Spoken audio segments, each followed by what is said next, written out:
তাকে আমরা বাঁচাতে পারিনি। তিনি আমাদের ছেড়ে চলে গেছেন। তাকে তিলোত্তমা বলি, অভয়া বলি, নির্ভয়া বলি, যে নামেই তাকে আমরা ডাকি না কেন, এইটা মনে রাখবেন যে একটা বিরাট ধাক্কা দিয়ে গেছে। এমডি পাথরতা আরজিকর মেডিকেল কলেজের ওই ছাত্রী আমাদের এমন একটা ধাক্কা দিয়ে গেছে যে ধাক্কার রেশ কিন্তু আমরা এখনো কাটিয়ে উঠতে পারিনি। অনেকেই অনেক কথা বসে শুনছিলাম, বিশ্লেষণ করছিলেন। আমি আপনাদের খুব পরিষ্কার করে বলতে চাই, দেখুন,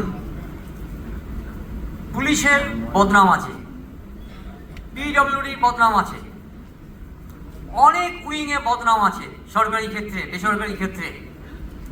আপনি আমাকে বলুন তো, এই নির্ভয়া, অভয়া বা তিলোত্তমা যে নামেই তাকে ডাকুন না কেন, এই ঘটনার আগে আপনারা কখনো মেডিকেল শিক্ষা জগতে যে এত করাপশন আপনারা কখনো জানতেন, কখনো শুনেছেন?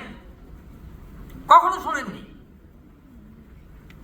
দীপ্তেন্দু সরকার যে বলে গেলেন, I am sorry to say, উনি, আমি যতদূর জানি, উনি যে মেডিকেল কলেজে আছেন সেখানেই কিন্তু কুকুরের ডায়ালিসিস হয়েছিল।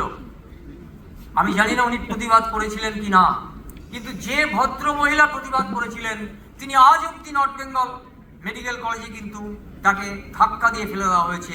উনি সেই দিন থেকে আর কিন্তু এখন আসতে পারেননি। ইনজাস্টিস, দেখবেন এই নির্ভয়া বা তিলোত্তমার কাণ্ডে 3টে শব্দ আসছে, উই ডিম্যান্ড জাস্টিস। জাস্টিসের কথাটা কিন্তু আসছে। জাস্টিসটা কিন্তু এমনি এমনি আমরা বলছি না সবাই, দের ইজ এ ব্যাকগ্রাউন্ড, তার কারণ আছে।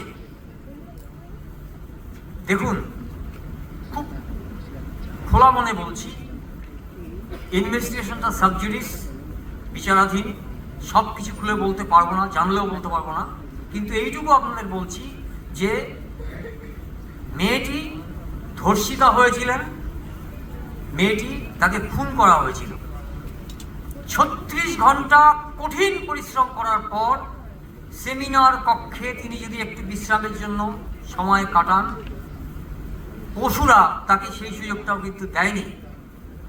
এবার আমাকে বলুন, আমরা কখনো ভাবতে পারি যে আরজিকর মেডিকেল কলেজের মতো একটা জায়গা, যেখানে শ্যামবাজার পাঁচমাথা মোড় থেকে স্টোনস থ্রোয়িং ডিস্টেন্স, যেখানে আপনি দিন রাত 24 ঘন্টা লোকে লোকারণ্য, সামনে একটা বড় পুলিশ ফাঁড়ি আছে, সেখানে এই ঘটনা ঘটতে পারে? একটা মেডিকেল প্রশাসনের চক্ষু এড়িয়ে এরকম একটা জঘন্য নারকীয় পাশবিক ঘটনা ঘটতে পারে? Can anybody imagine this? এটা কিন্তু অন্য জায়গা হলে আমরা বলতাম। এই ঘটনা যদি সোনাগাছিতে ঘটতো আমরা বলতাম এটা হতেই পারে, কিন্তু এই ঘটনা আরজিকরের মতো জায়গা হতে পারে না। সেখানেই কিন্তু মনে রাখতে হবে যে something is rot in the state of Denmark. এবং সেই যে রট, সেই রটটা কিন্তু আমরা অনেকে দেখেছি, অনেকে চোখে আঙুল দিয়ে দেখানোর চেষ্টা করেছি, অনেকে চোখ বন্ধ করেছিলাম, এখনো চোখ বন্ধ করে আছি। এটা জানবেন যে জাগরণ আর নবজাগরণ অনেক তফাৎ আছে। যে হলে আমি আপনাদের সামনে বক্তব্য রাখছি, যে মানুষটি বেঁচেছিলেন মাত্র 22 বছর, হেনরি ভিভিয়ান লুই ডিরোজিও, এক ফিরিঙ্গি অধ্যাপক, তিনি তার ছাত্রদের শিখিয়েছিলেন যে দেখো, মুক্ত চিন্তা করতে শেখো, কোশ্চেন করতে শেখো, don't take everything for granted, সব সেইভাবে কিন্তু নিও না। তার হাতে গড়া ছাত্ররা সেদিন, তাদের নাম ছিল, প্রথমে ছিল ইয়ং বেঙ্গলের আগে ইয়ং ক্যালকাটা, ইয়ং বেঙ্গল, তারা কিন্তু মুক্ত চিন্তার ধারক বাহক হয়ে বাংলাকে নবজাগরণের পথ দেখিয়েছিলেন। প্যারিচাঁদ মিত্র, রাধানাথ সিকদার, কৃষ্ণমোহন বন্দ্যোপাধ্যায়, তারা শিখিয়েছিলেন। অল অফ দেম, ওদেরকে সেই যুগে বলা হতো কলেজ বয়। কলেজ বয়রা এই গোলদিঘিতে বসে বিপ খেতেন, মদ খেতেন, মুক্ত চিন্তা করতেন, ডিবেট করতেন, কিন্তু সবাই জানতেন যে হিন্দু কলেজে যারা কলেজ বয় তারা সত্য ছাড়া কখনো মিথ্যার আশ্রয় নেয় না। এই জিনিসটা যদি সেই যুগে হতো, তারা যদি নবজাগরণ ছড়িয়ে দিয়ে থাকেন, তাহলে আজকে আপনারা কেন পারবেন না? আজকে যে মেয়েটি দধিজির মতো নিজের প্রাণ দিয়ে আপনাদের সবাইকে জাগিয়ে দিয়ে গেছে, আপনাদের ডিউটি কিন্তু তার সেই মৃত্যুকে রেসপন্ড করা, আপনাদের বলা ইয়েস আমরা জেগেছি, আমরা এখন যে স্টেটের মধ্য দিয়ে পাস করছি সেটাকে আপনার ইংলিশে একটা শব্দবন্ধ আছে বলে টার্মিনাল ডিক্লাইন।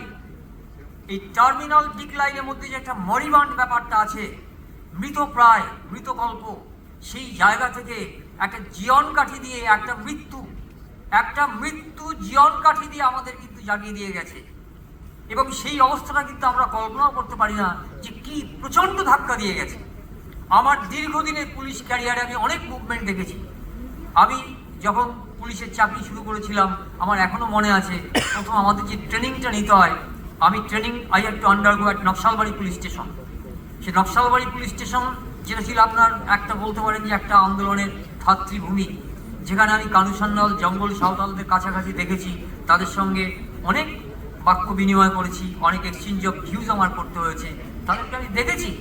কিন্তু সেই বিভিন্ন সময় থেকে গোর্খাল্যান্ড মুভমেন্ট থেকে আরম্ভ করে বহু মুভমেন্টের মধ্যে আমি আমার ক্যারিয়ার পাস করেছে। কিন্তু আমি সত্যি বলছি আপনাকে, সমস্ত caste, creed, religion, political ideology সব কিছু সারপাস করে যেভাবে আপনার সমস্ত মানুষজন রাত দখল করেছে, পথে নেমে এসছে, মৌন মিছিল করছে, মানববন্ধন করছে, আনপ্রেসিডেন্টেড। এটা পশ্চিমবঙ্গ আগে কখনো দেখেনি।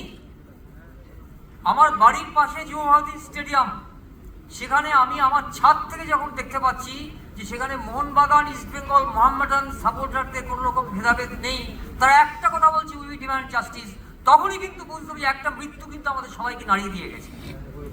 এই যে নাড়িয়ে দিয়ে গেছে, সেখানে কিন্তু মনে রাখবেন যে কিছুক্ষণ আগে অনেকে বলছিলেন যে আপনার আমি এটাকে I take exception to be say uttered by doctor Sarkar যে we are all corrupt. No, not at all. আমি ওনার সঙ্গে একদম সহমত পোষণ করছি না। আমাদের মধ্যে বহু লোক আছে আজও ভালো, প্রচণ্ড অনেস্টি আছে, প্রচণ্ড সৎ লোক আছে, তাদেরকে আপনি অ্যাসেস না করে সবাইকে আপনি দাগিয়ে দিতে পারেন না উই আর অল করাপ্ট। আমি আপনাকে বলছি যে আমি যে পুলিশ বাহিনীকে দেখে এসেছি, এই যে কলকাতা পুলিশ যাদের এখন এত বদনাম হচ্ছে, আমি আপনাকে বলছি তার মধ্যে 90% police officers they are very good, very honest, very laborious, very methodical এবং very loyal to the society and to the department. কাজে তাদেরকে যদি আপনি অসম্মান করেন, যদি আপনি সবাইকে একসঙ্গে এতে দাঁড়িয়ে দেন, তাহলে that will be very unfair. Doctor কমিউনিটির মধ্যে আপনি আমাকে বলুন তো যে আমরা এখন যেগুলো শুনছি, যেটা আক্তার আলী বলে গেলেন বা এখন পুরো আপনার সার্ভিসে আসছে, সেগুলো আপনারা কখনো আগে শুনতে পেয়েছেন? যে প্রফেশনে একদম এই জিনিসটা আমরা কোনোদিন আমাদের স্বপ্নের বাইরে, সেইটা আমাদের দেখতে হচ্ছে। এটা আমাদের দুর্ভাগ্য। এইটা মনে রাখবেন যে আমাদের কিন্তু একটা রুট শক দিয়ে একটা মেয়ে জাগিয়ে দিয়ে গেছে। It is now our duty to respond to that call. আমাদের ডিউটি হচ্ছে সেই কলে সাড়া দেওয়া। আমি বলছি আপনাকে, এটা যারা জানেন না তারা বলেন, আমাদের মধ্যে অনেকেই আছে যারা স্বচ্ছ চিন্তা করতে পারেন, যারা স্বাধীন ভাবনায় জারিত ভাবিত, এবং যারা মুক্ত চিন্তার বাহক কুকড়ে যান কিসের চড়ে। আপনার সেই সংখ্যাগরিষ্ঠতা, সেই যে আপনার আমাদের ডেমোক্রেসি উইথ ফ্ল, এটা হচ্ছে আপনার ফ্লড ডেমোক্রেসি। এই ডেমোক্রেসির আমেরিকান ডেমোক্রেসির মধ্যে অনেক তফাৎ আছে। আমেরিকায় ট্রাম্পে যেদিন গুলি চালিয়ে ট্রাম্পকে মারার চেষ্টা করলো আজ থেকে 3 মাস আগে, সেদিন ট্রাম্পের সিকিউরিটি বাহিনী ওই ছেলেটিকে কাউন্টার শট চালিয়ে তাকে মেরে দিল।